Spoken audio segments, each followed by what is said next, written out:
Welcome to Kenton's videos. Enjoy the video. You start by collecting strong visuals and setting your canvas. Open Photoshop and create an 18 by 24-inch document at 300 dpi, CMYK for print. Import 1 to 3 photos or vectors and place them on separate layers, then group them into a folder. Once done, define a simple palette of 3-5 colors and save swatches. Make sure to lock a background layer and enable rulers and guides. This establishes scale, alignment, and a clear workspace to build the poster.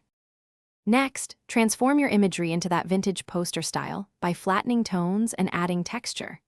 Use curves and hue/saturation to simplify contrast, then posterize to reduce tonal steps. This creates poster-like flats. Apply a gradient map with 2 or 3 chosen colors and set blend mode to multiply for cohesive color.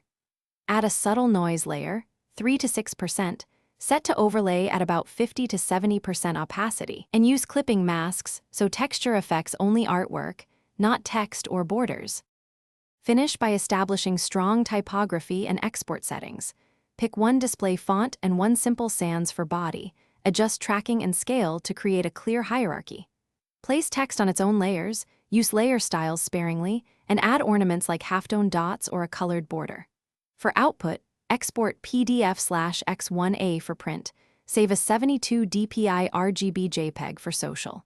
If colors look off, check layer blending and turn off any proofing.